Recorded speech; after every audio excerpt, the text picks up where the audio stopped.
Bien, hermanos, vamos a estudiar hoy lo relacionado con la relajación de la mente. ¿Quiénes somos? ¿De dónde venimos? ¿Para dónde vamos?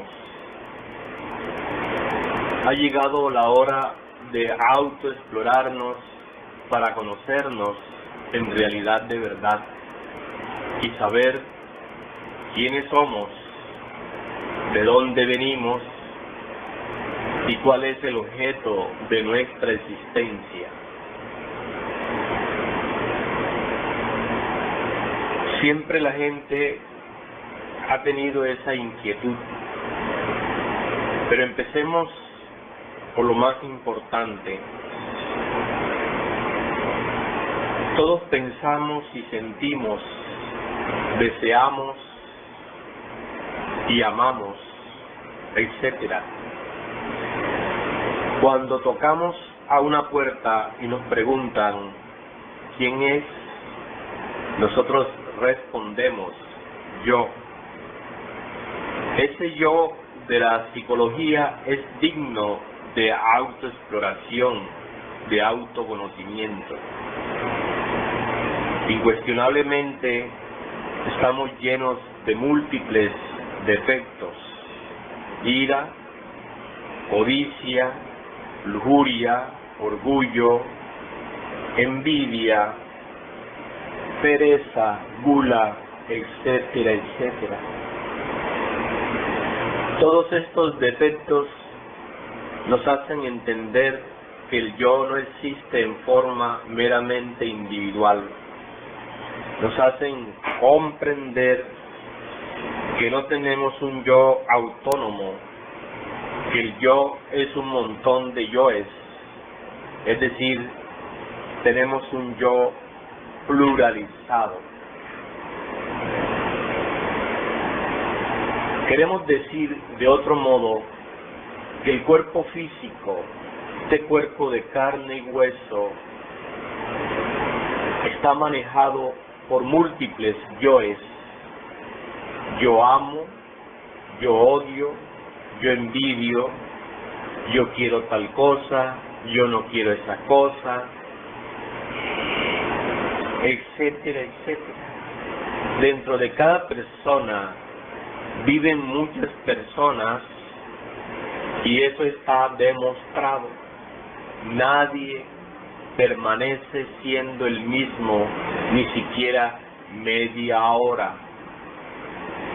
El yo que hoy jura amor eterno a una persona del sexo opuesto es más tarde desplazado por otro yo que nada tiene que ver con tal juramento. Entonces la persona se retira y la otra pobre persona queda decepcionada. El yo que hoy jura amor eterno por una causa, mañana es desplazado por otro y la persona se retira. Esto nos invita a comprender que dentro de toda persona hay muchas personas. Cada una de las mismas tiene su propia mente, su propia voluntad, su propio sentimiento. Entonces, debemos entender que nuestra persona física no es más que una marioneta, un muñeco, un robot controlado por muchas personas que llevamos dentro. Tales personas interiores luchan por la supremacía, se combaten entre sí, se odian mutuamente. Cuando una de ellas logra controlar el cerebro, el corazón y el sexo totalmente, entonces se siente siendo la única. En verdad, no tenemos pues sentido de responsabilidad moral. Somos unas máquinas controladas por mucha gente. Muchas veces, allá en el espacio inalterable, infinito, en el cosmos, un planeta choca contra otro y eso es una catástrofe. Las ondas que llegan a la Tierra nos hieren y como máquinas nos lanzamos a los campos de batalla enarbolando banderas, lemas y cosas por el estilo. Millones de máquinas se lanzan contra millones de máquinas. Esa es la guerra. Lo más grave es que nosotros creemos tener una individualidad verdadera y no la tenemos. Somos máquinas. ¿Y qué es la muerte? He ahí el enigma. Bien vale la pena saber qué es lo que nos aguarda del otro lado. Se nos ha dicho, y es verdad, que la muerte es una resta de quebrados. Terminada la operación matemática, quedan los valores, es decir, los resultados, los yoes. Ellos continúan en la dimensión desconocida y se los traga la eternidad. Como hemos dicho, al panteón van tres cosas. Primera, el cuerpo de carne y hueso, que se pudre entre el sepulcro. Segunda, el cuerpo vital o cuerpo bioplasmático, o digo mejor bioplástico, como lo llaman los rusos, y que flota cerca del cadáver. Se va descomponiendo poco a poco, conforme el cuerpo físico también se va descomponiendo. Pero hay otra cosa más que va al panteón. Nos referimos claramente a la personalidad. La personalidad no es el cuerpo físico. La personalidad es energética. No se puede ver con los ojos físicos, pero existe. Cuando uno viene al mundo, no trae personalidad. Esta se forma con el ejemplo de los padres, con lo que uno aprende en la escuela, con las experiencias de la vida, con la educación religiosa y cosas así. En verdad, la personalidad se forma durante los primeros 7 años de la infancia y se robustece con el tiempo y con la experiencia. A la hora de la muerte, la personalidad humana también va al sepulcro y entra y sale del mismo. Es perceptible para los clarividentes, para cualquier persona que tenga un poquito de extrapercepción y cosas así, y se disuelve lentamente entre el panteón. Ya hemos explicado pues que dentro de toda persona hay muchas personas, es decir, muchos yoes. Porque una cosa es el yo envidio y otra el yo no envidio. Una cosa es el yo amo y otra cosa es el yo no amo. Una cosa es el yo odio y otra cosa es el yo no odio. Todos esos yoes no van al panteón. También hay algunos yoes buenos que tampoco van al panteón. Conclusión: lo que continúa más allá del sepulcro es un montón de yoes. Estos se sumergen en la eternidad. Estos se atraen y se repelen de acuerdo con las leyes de la imantación universal. Si ustedes quieren comprobarlo, pues es fácil. Aprendan a salir del cuerpo físico a voluntad.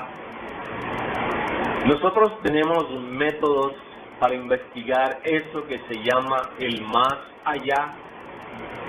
Uno de esos métodos se llama desdoblamiento. Es fácil desdoblarse uno a voluntad. Basta con acostarse uno con la cabeza hacia el norte, convertirse en el espía de su propio sueño, relajar el cuerpo físico y cuando ya se encuentre en ese estado de transición que existe entre vigilia y sueño, entonces debe identificarse con lo espiritual, sentirse siendo espíritu, sentirse siendo alma, y suavemente, en tal estado de adormecimiento, levantarse de su cama. Esto que estamos diciendo, levantarse de la cama, debe traducirse en hechos. Es decir, eso no es una cuestión algo meramente mental o intelectual. O sea, no se trata de pensar que se va a levantar. Tradúzcase en forma de hechos, levantarse. Y si ustedes se levantan y luego vuelven a mirar a su cama, verán que entre la misma el cuerpo físico ha quedado dormido.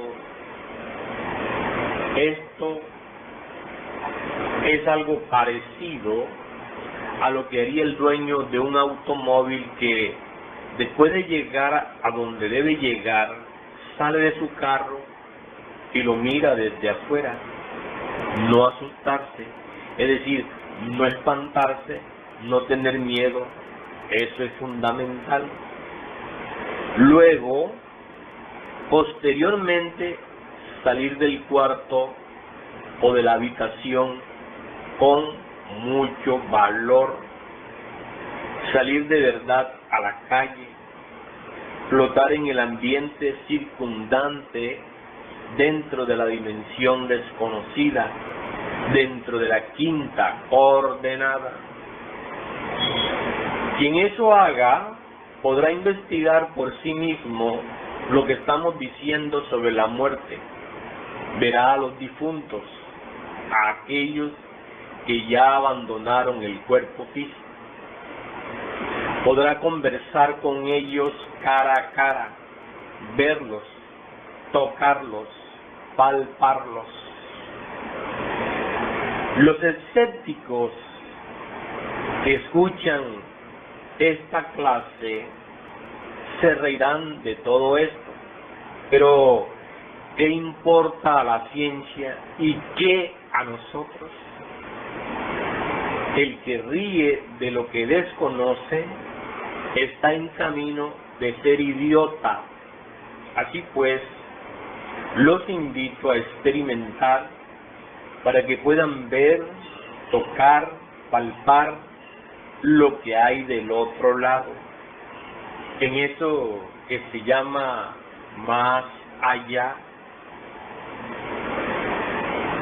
Continuando con esto, diremos: la eternidad se traga a los que se marchan de este mundo, pero a la larga los vomita.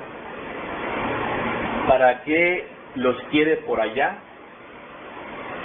¿Acaso sabemos nosotros manejar las fuerzas universales? a su tiempo y a su hora, retornamos, regresamos, volvemos a este mundo. No será muy grato volver, pero volvemos. Esa es la ley del eterno retorno de todas las cosas. Regresan los planetas a su punto de partida después de unos cuantos años. Los átomos dentro de las moléculas regresan a su punto original de partida. Las estaciones primavera, verano, otoño e invierno regresan cada año. Todo retorna, todo vuelve. ¿Por qué habríamos de ser nosotros una excepción? Incuestionablemente retornamos, nos reincorporamos en un nuevo organismo.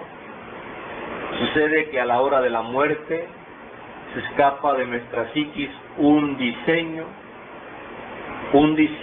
electromagnético. Tal diseño de la expersonalidad viene más tarde a tomar forma, a cristalizar en el huevo fecundado, y es así como reconstruimos en el tiempo nuestro propio cuerpo. O sea, renacemos, volvemos a tener un nuevo cuerpo de carne y hueso. No estamos hablando de reencarnación, eso es más elevado. Estamos hablando de la ley del eterno retorno de todas las cosas, y esa ley está demostrada. Al volver a este mundo, tenemos que crear una nueva personalidad. Esta se forma con el tiempo y las experiencias.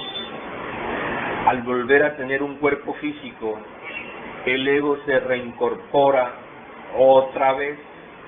Queremos decir, los yoes vuelven a tomar posesión del nuevo cuerpo, y entonces se repiten las mismas escenas, los mismos dramas, las mismas comedias, las mismas tragedias que tuvimos en la pasada existencia. No hay duda que bello es un niño, ¿cierto? Durante los primeros años de la vida del infante, solamente existe dentro de su organismo una pequeña parte del alma del inocente. Todavía los yoes no han tenido oportunidad de meterse dentro de ese cuerpo. Ellos dan vueltas alrededor de la cuna, van y vienen, aguardando el momento.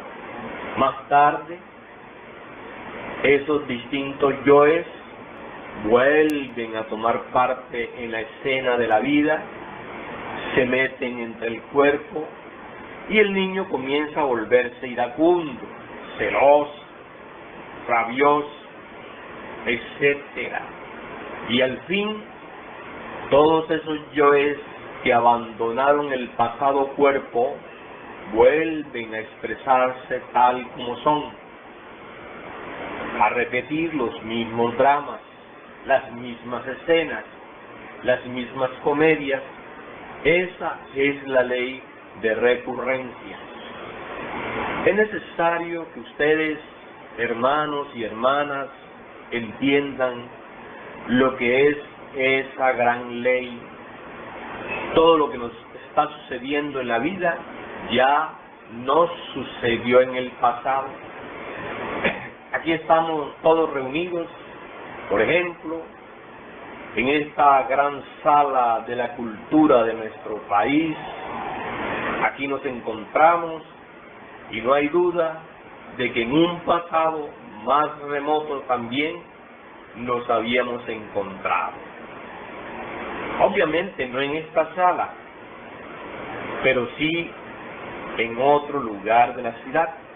Los mismos que estamos aquí y los mismos que me están escuchando me escucharon en una pasada existencia. Así pues, la vida es una incesante repetición de acontecimientos, de sucesos. El destino de los seres humanos se debe precisamente a los yoes. Supongamos que en la pasada existencia, a la edad de los 25 años, tuvimos una aventura amorosa. El yo de tal aventura, por el hecho de haber participado en la misma, seguirá existiendo después de la muerte, incuestionablemente. Al volver, al retornar un nuevo cuerpo físico, tal yo aguardará la ansiada edad de los 25 años y exactamente al cumplirse esa edad saldrá a buscar a la persona de sus ensueños. A su vez, el yo de la otra persona, al llegar a esa época en que cometió el adulterio, saldrá a buscar a la otra persona y telepáticamente se pondrán en contacto los dos hasta reencontrarse físicamente. Entonces se repetirá la misma aventura amorosa, el mismo sucio adulterio, con sus consabidos arrepentimientos, sollozos, promesas, y para una cosa y para otra cosa, es lo mismo.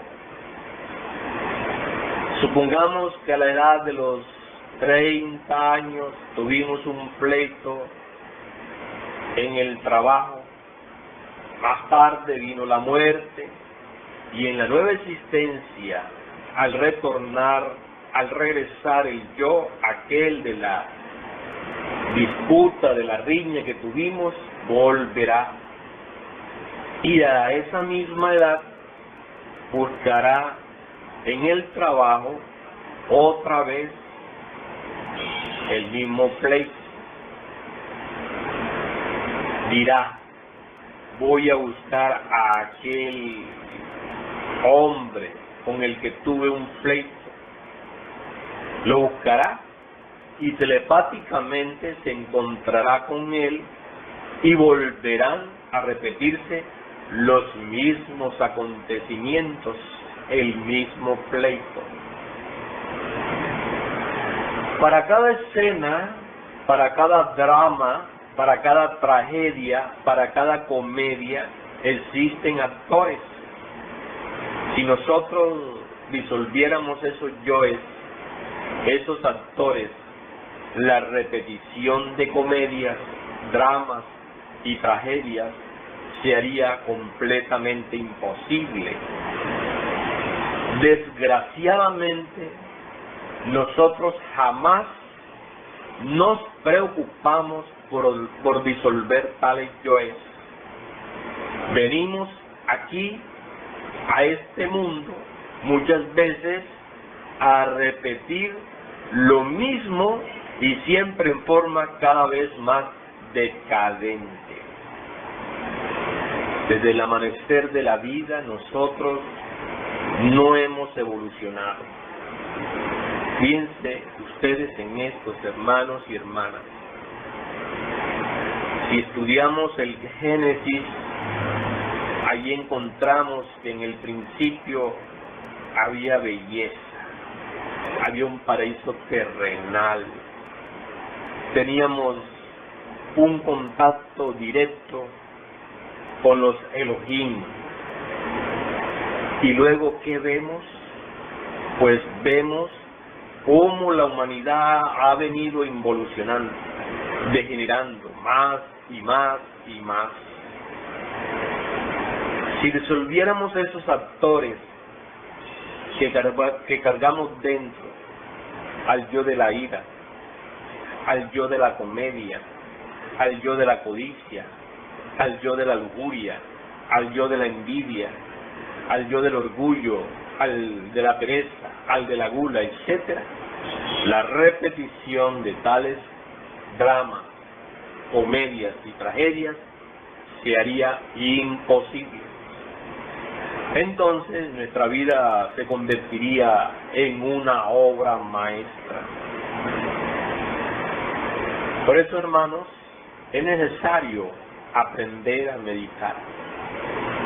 Nosotros necesitamos, pues, salirnos de toda esta situación mecánica en que vivimos. Por eso es indispensable, dijéramos, comenzar a vivir de instante en instante, de momento en momento, sin el doloroso peso del pasado, sin preocupaciones por el futuro. Para eso debemos relajar la mente, vaciarla de toda clase de pensamientos, deseos, pasiones. No aceptemos dentro de nuestra mente ningún pensamiento. Dice la venerable maestra Blavatsky: antes que la llama de oro pueda arder con luz serena, la lámpara debe estar bien cuidada al abrigo de todo viento. Los pensamientos terrenales deben caer muertos a las puertas del templo. Así, hermanos y hermanas, la mente debe estar quieta por dentro, por fuera y en el centro. Así, en meditación profunda y con la mente relajada, podemos experimentar lo real. Hermanos y hermanas, debemos entregarnos a nuestro Padre interior profundo, olvidándonos completamente de la mundanalidad. Durante la meditación, mantengamos los párpados cerrados, que vuestro vehículo físico se adormezca deliciosamente. Debemos comprender que la meditación sin sueño destruye el cerebro y daña la mente. La meditación profunda, debidamente combinada con el sueño, conduce al éxtasis, a eso que se conoce con el sagrado nombre de Samadhi. Combinemos sueño con meditación en proporciones armoniosas. Nunca olvidemos la ley de la balanza. Necesitamos realmente de un 50% de sueño y de un 50% de meditación. Así pues, la meditación debemos practicarla cuando nos sintamos predispuestos al sueño normal. El panadero que quiere preparar pan deberá saber combinar las diversas cantidades de agua y harina. Si pone más agua que harina, no le resultará el pan al panadero. Si pone mucha harina y poca agua, tampoco resultará el pan al panadero. En forma similar es el proceso de la meditación. Si ponemos mucha harina, si ponemos más sueños que meditación, caeremos en la inconsciencia.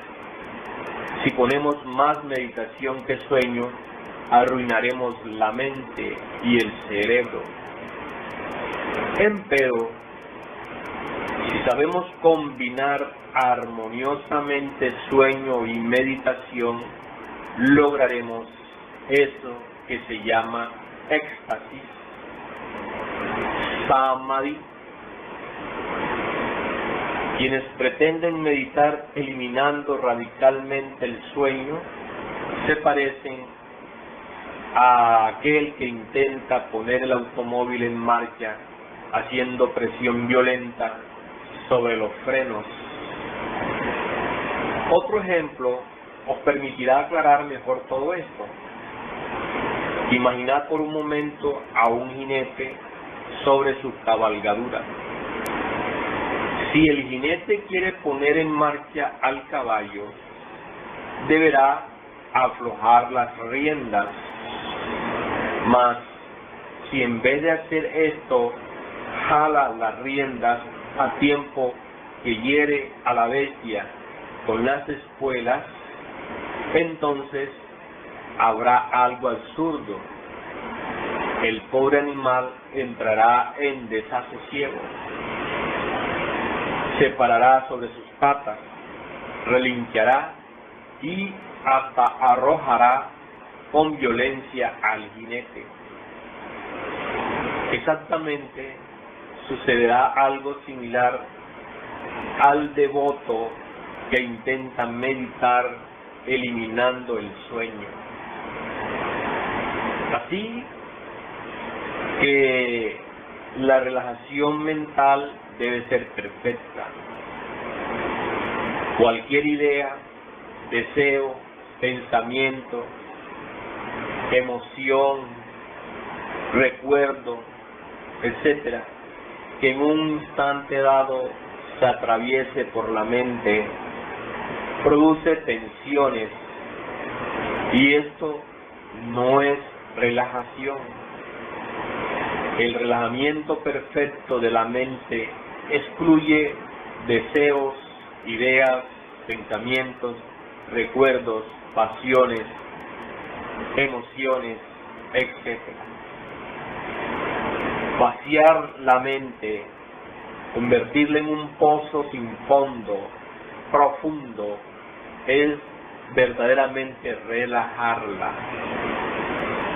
La mente superficial es semejante a un charco en el camino.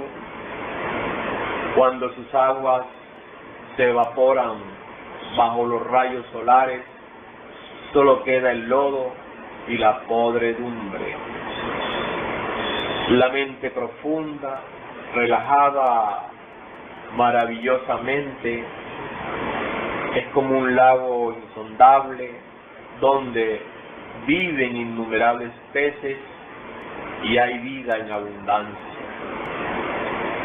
Cuando alguien lanza una piedra a un lago apacible y sereno, se producen ondas rutilantes que van desde el centro hacia la periferia.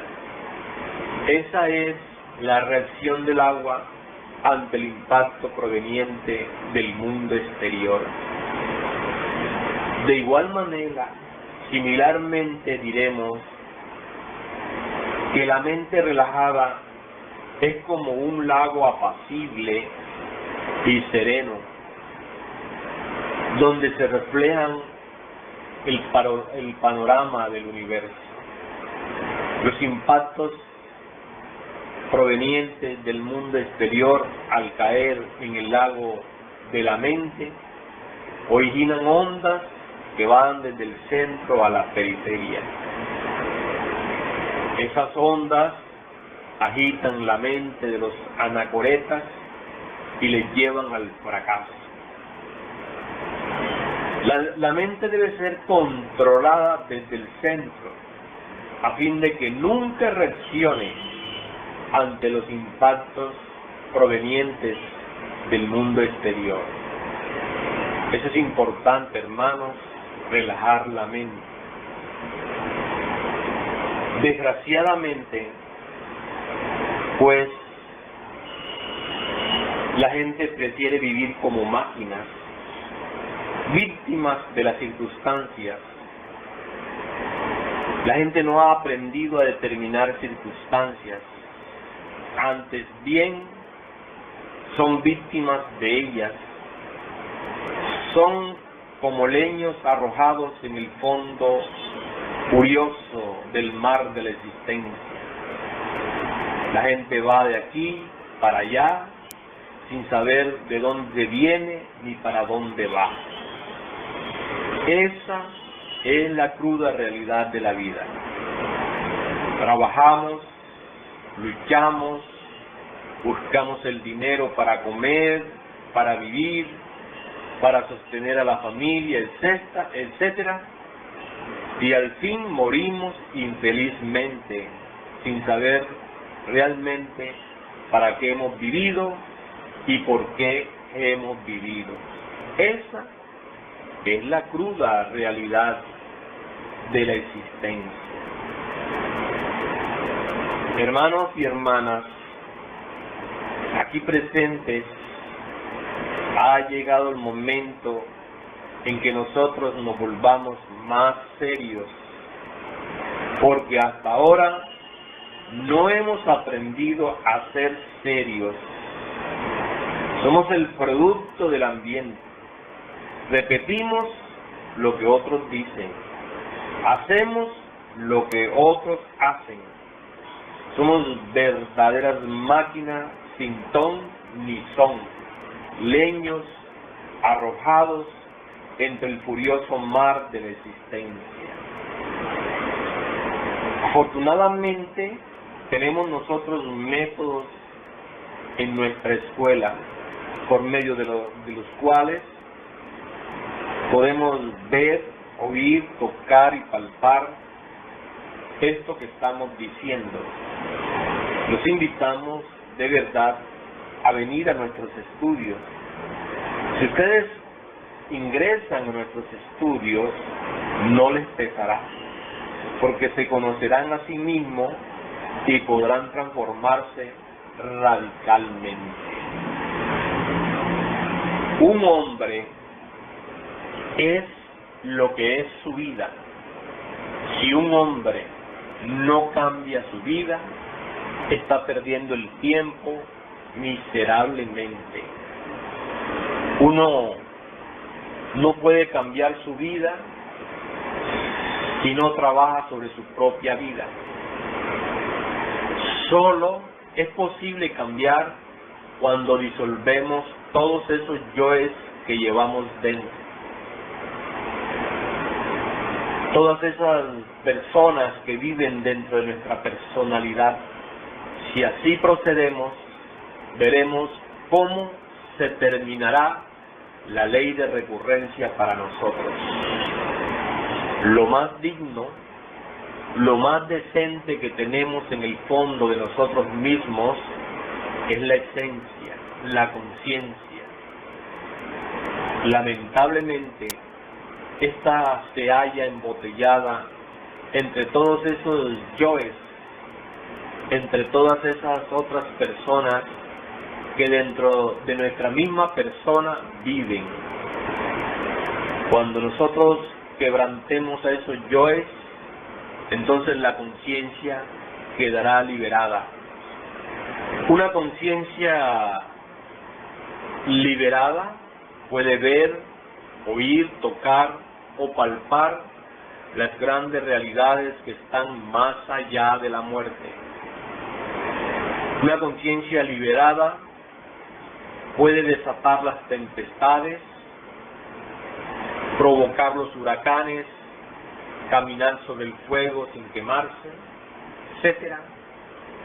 Una conciencia liberada es una conciencia iluminada, es la conciencia de un superhombre, es la conciencia de un Elohim poderoso, con poderes terribles sobre la vida y sobre la muerte. Infortunadamente, hoy por hoy, nosotros solo somos máquinas y nada más que eso. Ha llegado la hora de dejar de ser máquinas, ha llegado la hora de autoobservarnos para autoconocernos. En el terreno de la vida práctica, ya sea en la casa, en la calle, en la escuela, en el templo, en el trabajo, etcétera, podemos autodescubrirnos. Si uno se encuentra en estado de alerta percepción, de alerta novedad, verá que en medio de las diversas circunstancias de la vida, los defectos que llevamos escondidos afloran espontáneamente y entonces los vemos. Defecto descubierto debe ser enjuiciado analíticamente. Y una vez enjuiciado, debemos entonces desintegrarlos, reducirlos a polvareda cósmica. Incuestionablemente, la mente no puede alterar fundamentalmente ningún defecto. La mente puede rotularlo con distintos nombres, pasarlo de un departamento a otro, pero jamás alterarlo radicalmente. Necesitamos de un poder que sea superior a la mente. Y ese poder, como lo hemos dicho hasta la saciedad, existe en el fondo de cada uno de nosotros. Nos referimos enfáticamente al poder de la Kundalini, palabra extraña para muchos que jamás han leído nada sobre esoterismo o yoga o algo por el estilo. En todo caso, Kundalini entre los hindustanes es el fuego sagrado. Dentro de cada uno de nosotros hay un fuego sagrado que puede entrar en actividad. Tal fuego en los tiempos antiguos fue representado por Isis, María, Adonía, Insoberta, Rea, Cibeles, Tonantzin, etc. Ese fuego es maternal, es la Divina Madre cósmica en nosotros, es Dios Madre en el fondo más íntimo de nuestro corazón. Si apelamos a ese fuego divinal, si apelamos a ese Kundalini de los hindustanes, entonces podemos pedirle que elimine el defecto que ya hemos observado y enjuiciado previamente. Kundalini, la Madre cósmica simbolizada por la Virgen de todas las religiones antiguas, procederá eliminando de nuestra psiquis tal defecto, destruyendo al yo que lo personifica, reduciéndolo a cenizas, a polvareda cósmica. Cuando esto sea, el porcentaje de conciencia allí embotellado, enfrascado, se liberará, se emancipará, y si continuamos con este procedimiento psicológico trascendental, revolucionario, podremos en verdad desintegrar todas esas múltiples personas que llevamos en nuestro interior. Cuando esto se cumpla, cuando toda la totalidad del yo haya sido reducida a cenizas, convertida en polvareda cósmica, la conciencia quedará libre, liberada, y será entonces cuando gozaremos de la verdadera y auténtica felicidad. Será entonces cuando en verdad conoceremos la libertad. Será entonces cuando en verdad estaremos iluminados. Será entonces cuando podremos experimentar por sí mismo y en forma directa eso que es la verdad. Muchas teorías se han escrito sobre la verdad. Algunos dicen que la verdad es aquella y esta otra, mas la verdad solo la puede experimentar aquel que ha muerto en sí mismo, aquí y ahora. La verdad solo es asequible a aquel que ha logrado en verdad despertar. Hoy por hoy, sin excepción, todos tenemos la conciencia dormida. Esta se encuentra enfrascada, embutida entre el yo, entre el ego entre el mí mismo, entre el sí mismo. Aquellos que rinden culto al ego son ególatras. Hay muchas escuelas que enfatizan en forma definitiva que dentro de cada uno de nosotros mismos existe un yo superior y un yo inferior. Hay quienes suponen que el yo superior debe controlar al yo inferior hasta triunfar y que entonces nos convertimos en Mahatmas, en dioses, en Elohim. Quienes así proceden desconocen que inferior y superior son dos secciones de una misma cosa. Hermanos, hermanas, aquí en esta sala presentes, enfatizo que el ego tiene un principio y el ego tiene un fin. Lo importante para nosotros no es el ego, sino el ser. El ser es el ser, y la razón de ser del ser es el mismo ser. Nuestro ser es divinal, nuestro ser es Dios mismo, nuestro ser no tiene principio ni fin. En nuestro ser está la plenitud, está la perfección, está el sentido de la bienaventuranza. Nuestro ser puede darnos esa felicidad inagotable, esa dicha inconfundible que nada tiene que ver con los vanos placeres de la vida. Nuestro ser puede conducirnos a esa fuente de agua de vida, y quien bebiere de esa agua nunca jamás podrá tener sed, y ríos de agua pura brotarán de sus vientres. Por eso dijo el Cristo que Él es la luz, que Él es la vida. Al Cristo realmente hay que buscarlo en las profundidades de nosotros mismos, en lo hondo de nuestro ser. Él es el Salvador, pero no está en otra parte, sino en las profundidades del ser. Los adoradores del ego, aquellos que rinden culto al mí mismo, los ególatras, los mitómanos, piensan del ego lo mejor. Hay quienes se dedican a fortificar todos esos yoes que en su conjunto constituyen el mí mismo. Esos inevitablemente se convierten en potencias tenebrosas.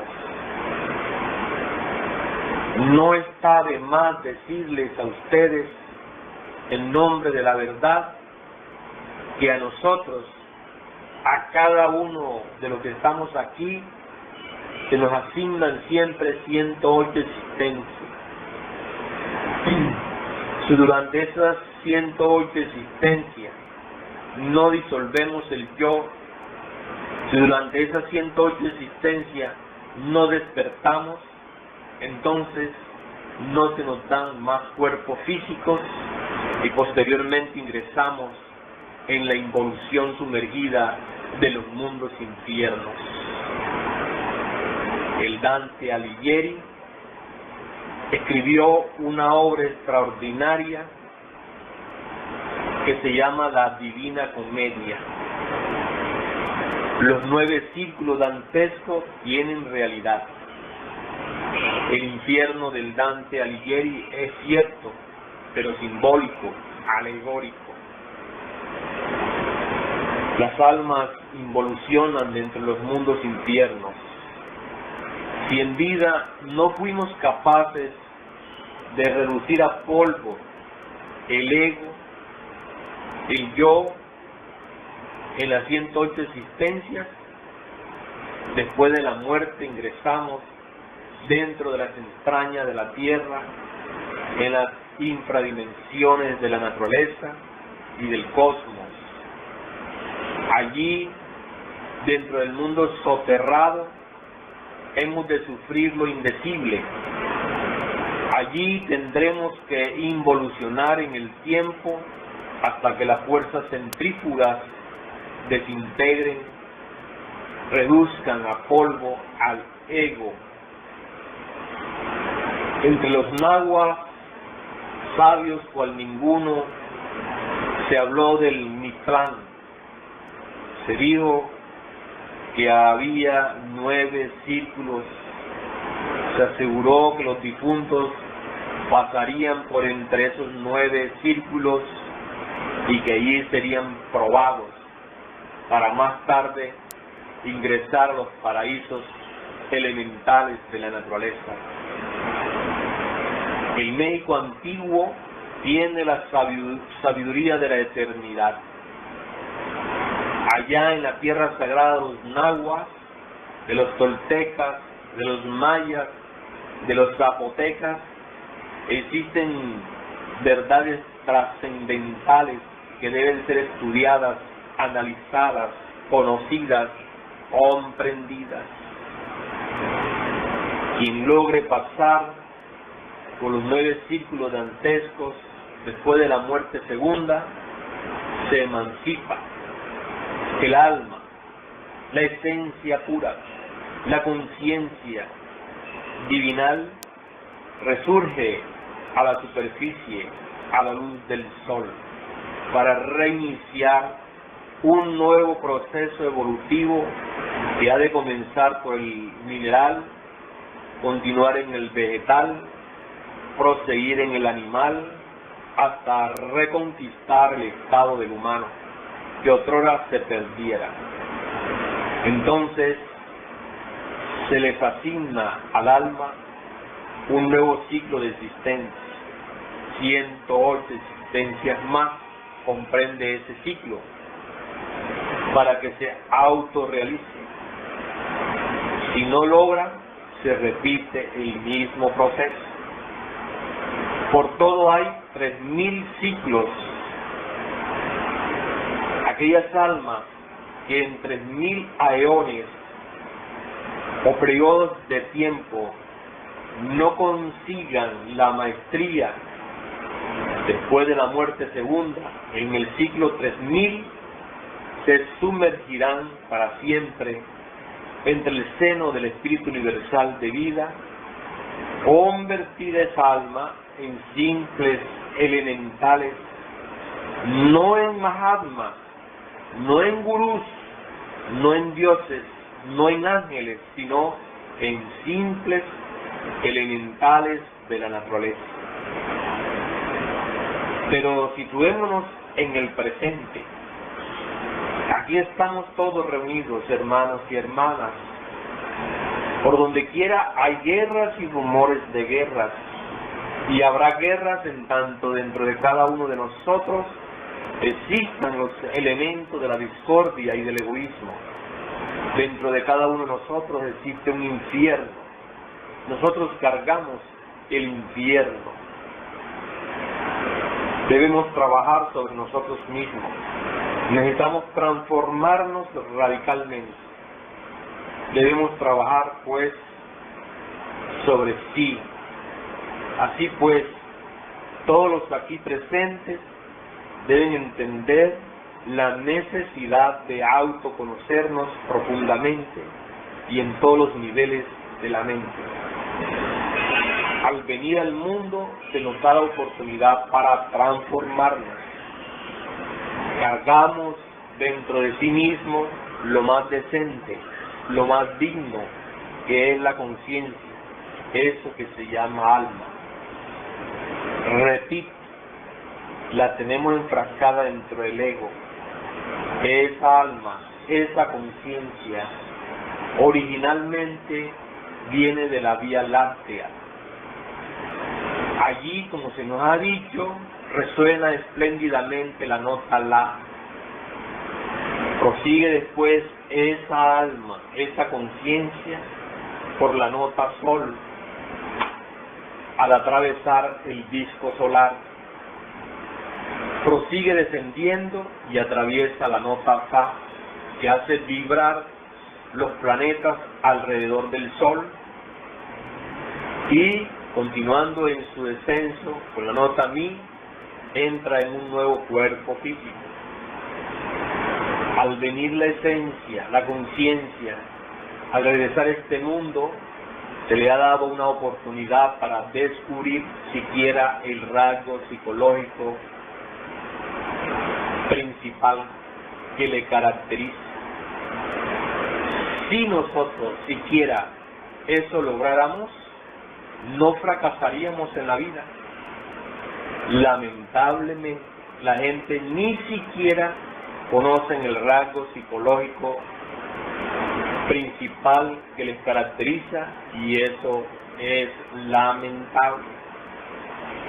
Algunas personas se distinguen por la ira, otras por el odio, otras por la pasión sexual, otras por la envidia, etc. Si siquiera conociéramos el rasgo psicológico principal y desintegráramos el yo que le corresponde, es obvio que desencarnaríamos triunfalmente. Habríamos dado un paso en el camino de la emancipación. Desgraciadamente, no nos preocupamos ni siquiera por conocer cuál es nuestro rasgo psicológico principal. Cuando uno descubre cuál es su defecto más gordo, se hace fácil, en verdad, desintegrar los otros. Diré algo, pues. Por ahí un hermano gnóstico sufría espantosamente con su yoera, sufría espantosamente con su lujuria terrible, estudiaba lo que era el yo de la lujuria, estudiaba lo que era el yo de la ira, el yo del amor propio, el de la venganza, y este hermano sufría, hasta que se dijo, bueno, voy a conocer cuál es mi rasgo psicológico principal. En todo fracasaba, pero él se mantenía firme. Fracasaba en la lujuria, fracasaba en el odio, fracasaba en la venganza, y se propuso estudiar hasta que encontró su rasgo, donde descansaba esa personalidad que él tenía. Desde ese momento en que él descubrió que su rasgo era la pornografía, empezó a trabajar seriamente y empezó a triunfar sobre sí mismo. Si pues uno debe ver ese rasgo psicológico principal, es el defecto más gordo. No queremos decir que esto sea a sí mismo como soplar y hacer botellas, pero en verdad es más fácil desintegrar los distintos elementos que constituyen el yo cuando se descubre el rasgo psicológico principal. Infortunadamente, la gente se van después de haber hecho esfuerzos inútiles, se van después de haber sufrido mucho en este valle de lágrimas, se van después de haber perdido el tiempo inútilmente. La eternidad se los devora y luego regresan, retornan para repetir la misma historia. La vida es como una película. La muerte es el regreso al principio de la vida, al punto de partida original. A la hora de la muerte nos llevamos ese rollo de la vida y cuando volvemos proyectamos otra vez la misma vida. De manera que cada hombre vive su propia vida. Cada hombre al volver a este mundo repite su misma vida. Y si no trabaja sobre su vida, si no la transforma, si no hace de la misma vida una obra maestra, está perdiendo el tiempo miserablemente. Lo importante para nosotros, repito, es nuestra propia vida. Así, hermanos, es necesario, es indispensable que nosotros comprendamos lo importante que es la técnica de la meditación. La meditación es fundamental, pero para eso necesitamos, pues, relajar la mente. Hay que aprender a relajar la mente. La mente no está relajada cuando todavía existen pensamientos terrenales. La mente no está relajada cuando tenemos preocupaciones. No está relajada cuando tenemos odios. Tenemos que volvernos muy sutiles para comprender pues, todas estas cosas de la mente. La gente quiere meditar, pero no sabe relajar la mente. Sin el relajamiento de la mente, no es posible meditar. Hay que vaciar la mente, vaciarla, que no quede nada en ella. Todas esas cucarachas que tenemos, todos esos recuerdos, todas esas inapetencias, todas esas pasiones, todos esos deseos, no deben quedar en la mente. La mente, cuando está libre, vacía de todas esas cucarachas que allí se prenden, es un vehículo maravilloso. Pero cuando está llena la mente de pensamientos, de emociones, de deseos, etcétera, es un instrumento que no nos sirve para trabajar sobre sí mismo. Así pues, hermanos, los invito en esta clase pues a comprender lo que es la relajación de la mente. La mente está llena de cosas completamente 100% mundanas. La mente está pues cargada y sobrecargada de muchas preocupaciones, de muchos sueños,